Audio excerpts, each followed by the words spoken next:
Hi again. Here we are to talk about CSS transitions. And, here we've got a simple transition there. You'll notice, like, I hover over the box, and the box changes. What if I wanted to hover over the box, and I wanted the hello world to slide in from the left?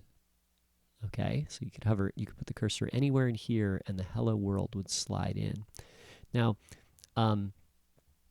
there's something subtle about this that we got to understand. Essentially, we want to hover over box and have a child element do the animation. Okay, so we won't be hovering over the H1. We'll be hovering over box, or this div here with this class name, and then we'll want one of its descendants or children to animate, right? So think about that, right? Okay, so how do we do that, right? So what we're going to do is, first of all, let's move. We got to move the H1 out of the way. So right now I set the left to 0. So what I'm going to do is I'm going to change the left value. So the default value for box H1 is going to be, how about negative 100 pixels on the left? Okay, so that should take this guy and push him 100 pixels this way, which I don't think is going to be enough to move it out of the way. But you'll notice all of these guys moved over, and then I can still see them when they're outside the area of the box. So it looks like that's about half as far as I want to go. So maybe this should actually have been, something like 200. Okay, so that looks pretty good, but I have a problem in that I can still see the hello world. So what we're going to do is we're going to go back up to box, and we're going to give it a new property called Overflow. And I'm going to set the value to hidden.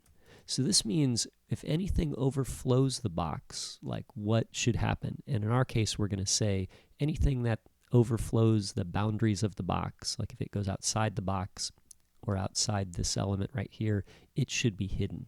Okay, we shouldn't see it. So that makes the area of box act as sort of a mask. Oh, there we go, right? So now the H1 is kind of out here somewhere where we can't see it.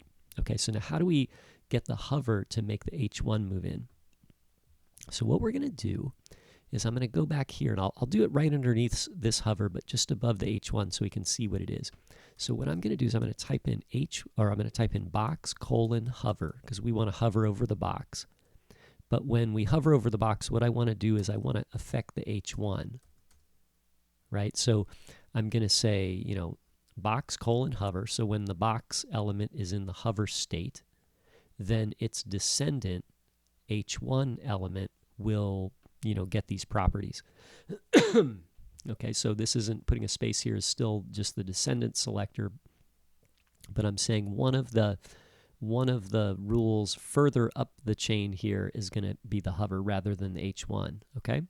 And then all we need to do here is set the left property to 0, right?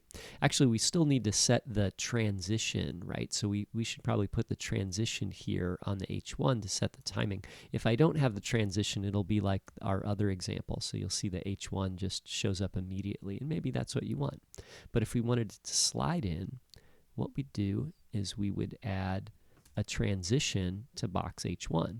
And then when we hover and change the left, then the change in the left will take a certain number of milliseconds or seconds, right? So we'll say a transition, let's do it 400 milliseconds so it matches the timing of the change in the background.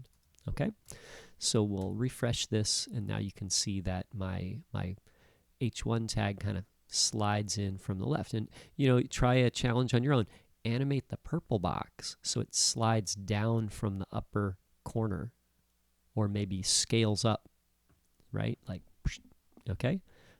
Or slides in maybe from the right edge, right? So you animate that one. Okay, so anyway, thanks for watching, and give that a try. This is pretty fun stuff, right?